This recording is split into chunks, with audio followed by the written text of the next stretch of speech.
Hey, hey, hey. Check one, check two. We pushing it through. Cheese and Diggy on the mic. You know how we do. You heard. Come on, y'all. Quit playing with me. Bro. Oh my gosh. What's good, my brother? It's I'm good to good, my hear from you. brother.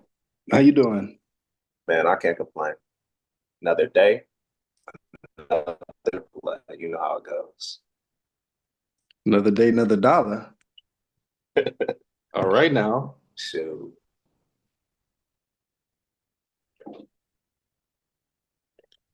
Well, you know what it is, y'all. We are here with UpRooted, bringing in the good information to educate, empower, and entertain. You know, we're doing this right here for the community. So glad for y'all to be able to tap into this opportunity. And we're going to have some good topics today, be able to provide some good information and really be able to just dive deep into some different things that we thought were important. So we'll get straight into it. Straight into it. And so, Yes, sir. Cheese and I, when we were sitting back thinking about some of the things we'd like to look more into, learn more about, is we realized that the net income or the net worth of Americans is quite spread out amongst those, depending on what religion they practice. All And right. so Yeah. we thought looking more into if it was the religion to blame for this, or if there were some other factors. So we did some digging, did some research on what the top net worth per capita was in each religion, and I mean, we found some interesting things, didn't we? Dude, I think so. This might be some, like I said, man, we're giving the insider information. These are the things you need to know. I'm saying, my You brother. know, like we tapped in for a reason, y'all. I'm saying. And so when we, So break when it down for us. Yeah. Yeah. When we looked into it, we saw that in the United States of America, by religion, this is the order of the average net worth per person. First, we have Judaism, Jewish people. Second, we have Hinduism, the Hindus. Third, Christians, Christianity. And fourth, Muslims, with the Nation of Islam. You know how it goes. Assalamu alaikum, my brother. Salam You alaikum. heard? And so I figured we start with the top net worth Jewish people who come in between 350,000 to 400,000 net worth per person to take a look at some of the teachings that they have in Judaism to see if they're to blame for their huge net worth per capita. And so I did some digging, Cheese. And you know what I found? What's that? I found that in Judaism, they have the Torah. Now, the Okay. Torah is the first five books of the Old Testament of the Bible. So a Okay. lot of Yeah. people. Exactly. So we're reading some of the same things, Jews and Christians alike. Now, in the Torah, they have rules of how to live life. That's what the Torah has. But what they also have is a separate book called the Talmud.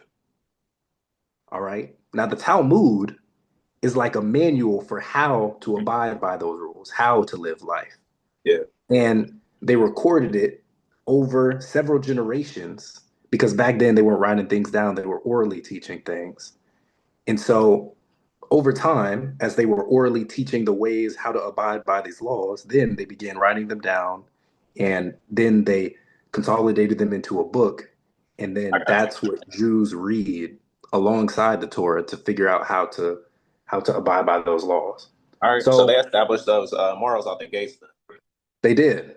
Yeah. They did. Yes. And so one thing that's interesting is in the Talmud, what they teach is that after you die, when you are the first question you're asked is, did you conduct your business dealings faithfully? So right off the gate, you can see that business is an important part of the culture. Now, one thing that I thought was interesting when I was doing my digging, and one thing that can be attributable to the net worth that the Jews have been able to gather over the years, Hmm? is there's this thing called the heter iska. Heter iska. I don't know if I'm pronouncing it correctly. I I would say you apologize bringing to out anyone. terms I ain't never heard in my life. You said a few. I'm sorry about that. Now with the heter iska, um, the law in Judaism is that you're not allowed to loan out money to other Jews and charge them interest. Okay, so You're they're not. looking You're out not. for folks. That's right. You're not They allowed said to. if Yes. you're black, we can get a couple dollars up. You know what I'm saying? Ain't a problem. But for my Jewish homie, it's cool. That's what it sounded like. Yes. And And it's real life. it is. Yes. So all non-Jews, they can charge you interest, but Jews to Jews, no interest. Right. So they had to think of interesting ways to work around this law. And so what they developed is the heter iska. And so what it is, this is a business loan where instead of charging you interest, what I do is after I give you the money and you make profits with the business that you develop, then we share the profits afterwards. Okay. So for instance, if I give you $100 to start a business, right? You go start this business, and now let's say you make like $50 in the first year. Well, the way it's structured is I get 10% of your profits. So if you made 50 bucks in the first year, then I'm getting $5, you getting $5. So it's not interest, but it's still a way to get that money back, to recoup the loan that was first given. It's building community. It's working That's right. together. That's right. And so through this, I mean, we can learn a couple of things. Number one, since you're not charging interest, that means there's no debt. You're not indebted to anyone. Yeah. And so because of that, it like mentally discourages Jews from taking on a lot of leverage, taking on a lot of debt. Yeah.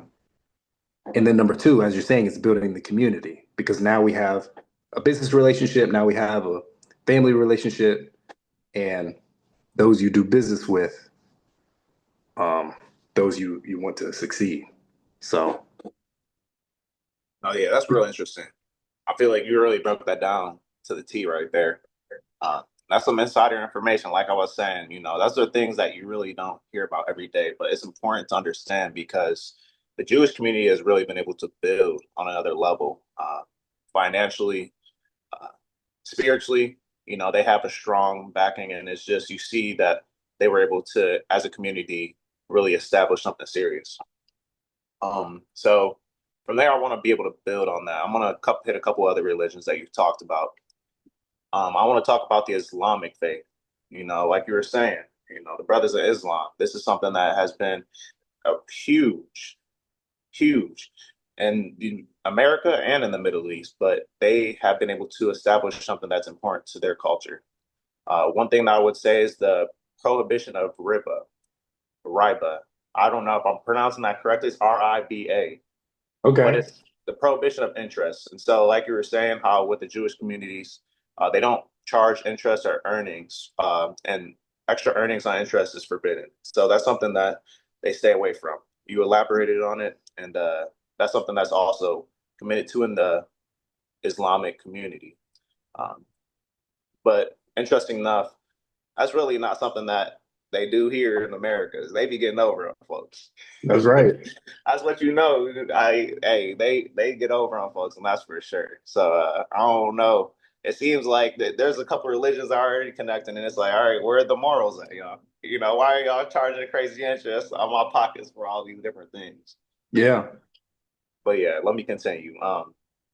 So then they also have the avoidance of gahar, which is excessive uncertainty or on gambling on excessive risk. And so just staying away from gambling. And then no haram activities, which focuses on no alcohol, no pork, no adult entertainment, and no weapons. And so this, at the end of the day, like this really encourages like real and productive assets that the community needs to focus on. So they're looking at things like real estate, manufacturing, like I said, no pork, halal goods. This is something, I mean, that the community, you see, like when you go to you got all the different shawarma food spots and stuff like that. I know Yeah. in Columbus, that was one of my main go-tos, but Yep. they do it down. And it's like, when the community's there, they're there, They're there. so it's something you got to respect. Um, so going a little bit deeper into it, like I was saying, it's very community oriented. But what I would also uh, like to point out too is that this is a little bit slower, and so it avoids those high risks like you were talking about, but it's not going to be able to as the gains aren't going to be as quick. But I would say at the end of the day, this is probably the best way to have slow and steady growth and be able to show some real returns. And so it's not a Yeah. bad play. Yeah. And Now that this, is oh, that, really? that- Continue. yeah. I just had a quick question because that is interesting because while in Judaism you have that average net worth is pretty high up there. With Muslim and Islam, it's the lowest of the Sheesh. poor. All right. So why do you think that is? Hmm. That's a good question. Large depth of the Islamic faith is oriented by is a lot different too. It's not all about money. It's more about, like I was saying, staying away from gambling, alcohol, pork, but building a community, establishing a strong faith, and then also being holistic and, being appreciative of what your surroundings are. And so I do think that's something that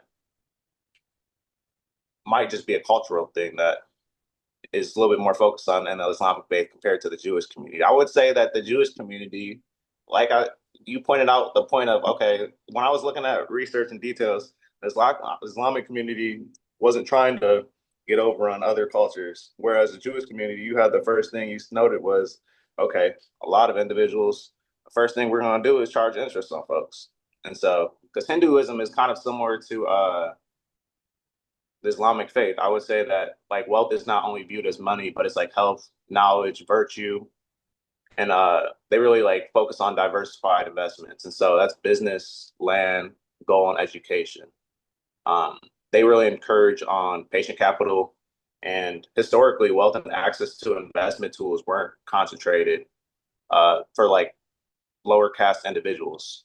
And so this really just like you were saying, Jewish community has a lot of income, but there's a large form of inequality in the economic systems for these different cultures. And so I think that's something that really causes for that, wide gap of income.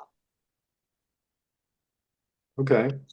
But give me a little bit of insight on that Christian faith, brother. I know that's what it is in America. So what is that looking like? Yeah, Christianity in the United States of America, Christians, the average net worth per person is 80 to $100,000. Hmm. 80 to 100,000. So this is number three All right. out of the four of them. And so I figured we'd go to some Bible verses. This out of all these religions, this is the one I'm most well versed in. So I figured we go see what the Bible has to say about money. So All right. Give me a good word. If we go to Malachi 3:10, this is about tithing. And it says, "Bring the whole tithe into the storehouse, that there may be food in my house. Test me in this, says the Lord of hosts, if I will not throw open the floodgates of heaven and pour out so much blessing that there will not be room enough to store it." Hmm. So, so what this is speaking to is Stacks and tithing. wraps. That's right, it's tithing. And so what tithing is we recognize that the Lord is blessing us with all that we have, that everything we have is His. And so it's our way of showing our appreciation for it. And we do that by giving back 10% of what we earn. And so in the modern day, what that looks like is if you're earning however much you're earning after taxes or before taxes, you can, it's up They to be getting you. over. Yeah. You Government be give getting 10, over. You give 10% back to your church, the religious organization, you give it back. Now, some people will loosely translate this as just donating 10% of your income.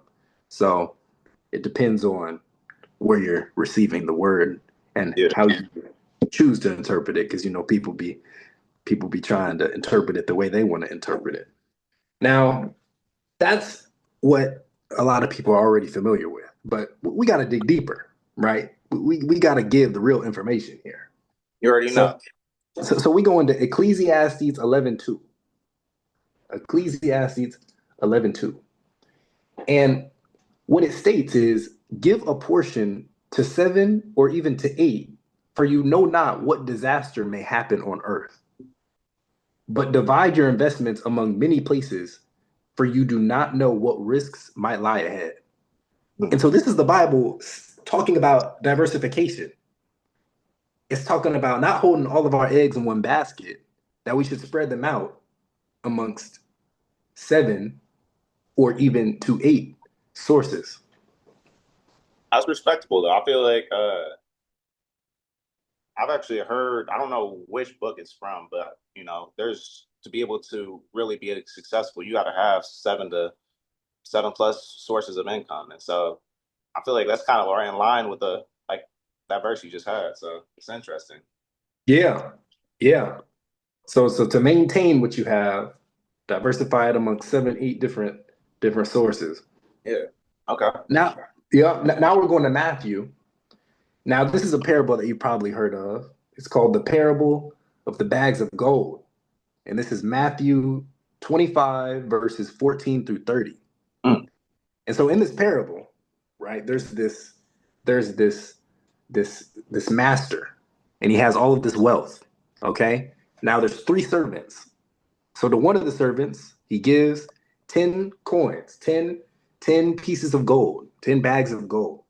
And he's saying, when I come back, we gonna see what you did with it. You're gonna show me what you did with it. With the second servant, he gives him 5 bags of gold, and he says the same.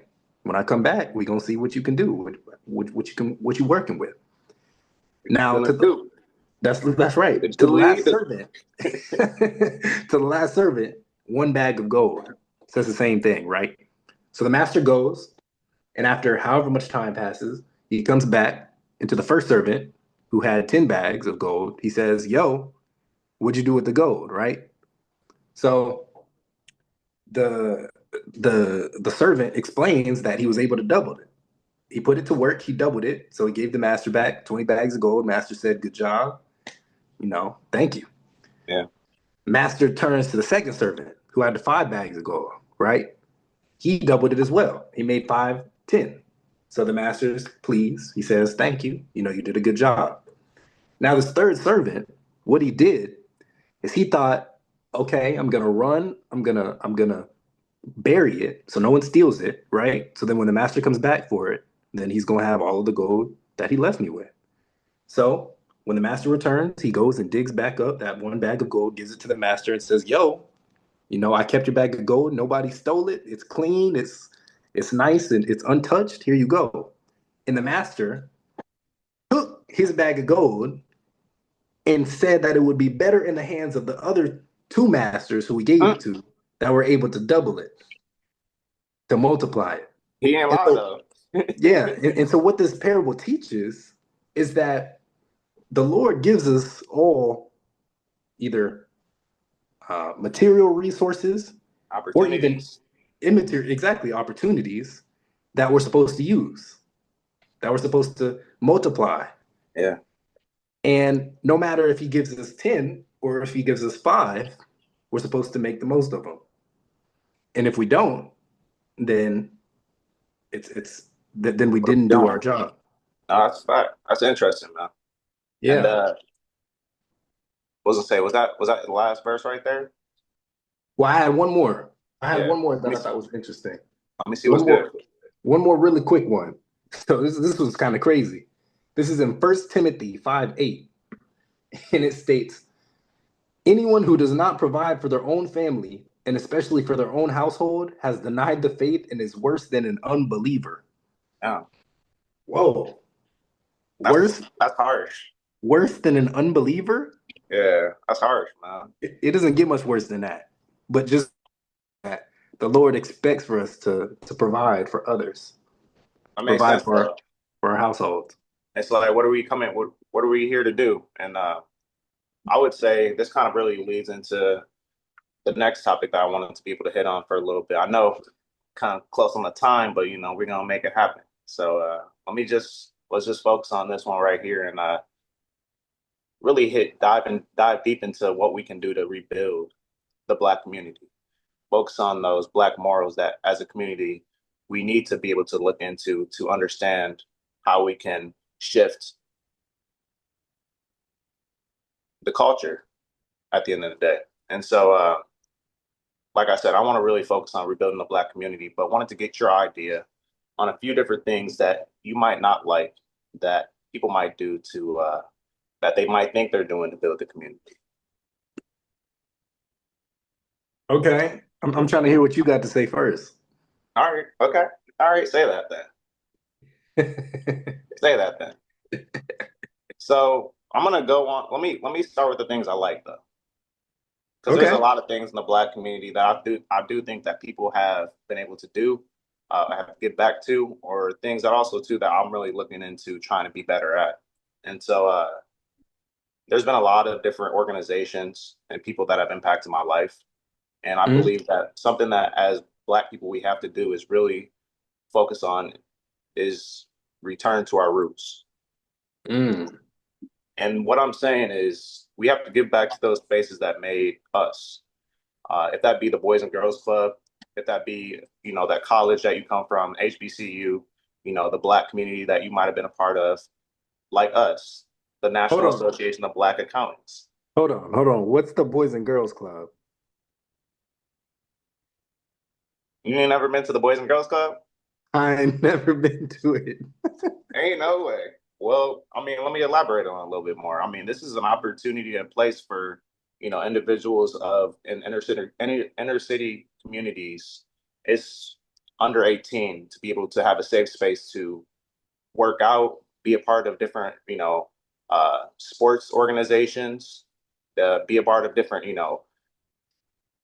cooking classes. But it's just really a safe area for young inner city individuals to express themselves. I mean, back in the days, my dad would take me there and be like, "All right, you got $2. You can go to McDonald's across the street, get your meal, and make sure it's just cool." You know what I'm saying? So we were cool. My brothers and I, we would go get a McChicken and some fries and be happy. I mean, we'd come to the Boys and Girls Club, and the first thing a nigga would try to do is be like, "Hey, let me get a couple of your fries."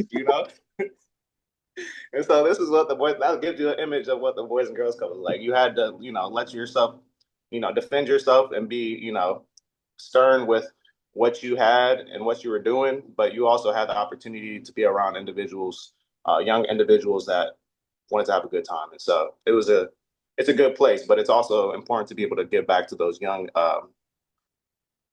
kids right now, especially us being able to have careers, but just kind of give them a picture of what they could be down the road. And so, Mm, okay. so that's something that I think that's important about giving back to the culture. And then just healthy habits, if that be fitness, nutrition, meditation, therapy, all just having being able to push healthy habits into the Black community, I believe is something that we have to consistently do on an everyday basis. So that's something that I would say are things that I do like. Okay. And I Okay. think I don't here, let me do you have some ideas? What are a few things that you Yeah. like? Yeah. Yeah. I'd say one thing I do like that the Black community does well is we're trendsetters when it You already comes to know. creativity, when it comes to swag, being cool, when it comes to That sounds like whether my middle name, my brother. when it comes to the music, when it comes to the acting, when it comes Yeah, to sports, whatever it be, especially entertainment wise, creativity, Black people are normally the ones setting the trends. that's big for us. It's big. And it, I mean, it's important. It's Yeah. important. That was actually one of my things I was gonna say that I don't like. It Is that right? is, because I really do think that there's a too hard of a focus on the entertainment aspect of the Black community when we should be educated. I understand that we are trendsetters, but instead of being the trendsetters in entertainment and the swag and the music, how about we be the trendsetters in the knowledge, the information, and the publications? I agree with you. I Yeah, agree with you. that's one thing though. That's what I was thinking about when you said that. But what I will say, the problem isn't being trendsetters in those spaces. It's number one, not being able to monetize that publicity and the innovation in it. For example, even though we're actors in movies, there aren't too many Black production companies or others who are behind the scenes who are really making the money when those films are big. Yeah, In sports, you have lots of Black players. You see how quickly they run through their money, whether it's lack of financial education or whether it's the way their contracts are structured where they're giving the majority of their money away before they even play a game to the yeah. agent, to the shoot, to the who else are they paying? I mean, they're paying um Supervisor, agent, tax accountant, you yeah, know, for the money manager, they have one, the chefs, the all those things, those costs add up. advisors. Yeah, And then in the music, like you don't make any you only the record labels take the majority of the money before you even able to give a concert. getting over. So yeah, so I think that's the first thing, but the second thing is you're exactly right. Black people need to be striving to not just be entertainers but also be educators in those other spaces. So I'm right No with doubt. you. No, that's what I'm saying, man. And that's what we're here to do right here. We're providing that information for the community. Day by day, we're learning ourselves. And so all we can do is push others to do the same. That's right. But yeah, this is uh this is something that we're gonna have to focus on a consistent basis, y'all. And this is something that this is a topic, Black morals is gonna be a topic that we're gonna hit on down the road too, because we're here to really set the foundation for each other. So let's keep it going. That's right. But we're coming short up on time, y'all. So I'm glad y'all were able to tap into Uprooted today. Hey, we was focused on the religion. What can I say? This was some good information, though. I'm not even gonna lie. We dove deep into it, but there's gonna be more opportunities for us to really dive deep into other topics. And I'm glad you guys were able to tap into what we have. So you know what it is. That's right. Close it out, Diggy. Well, the word of the day, you know what you got to do. You went to your friend for advice. You went to Google asking for what to do next. You might even pray to God and ask for the answer. Well, I'm telling you right now, you have the answer.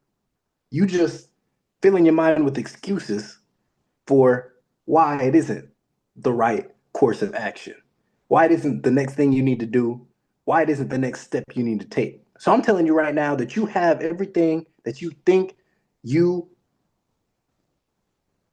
I'm telling you right now that you have everything that you need to do what you need to To do. succeed, you know what it is. Shit, say less.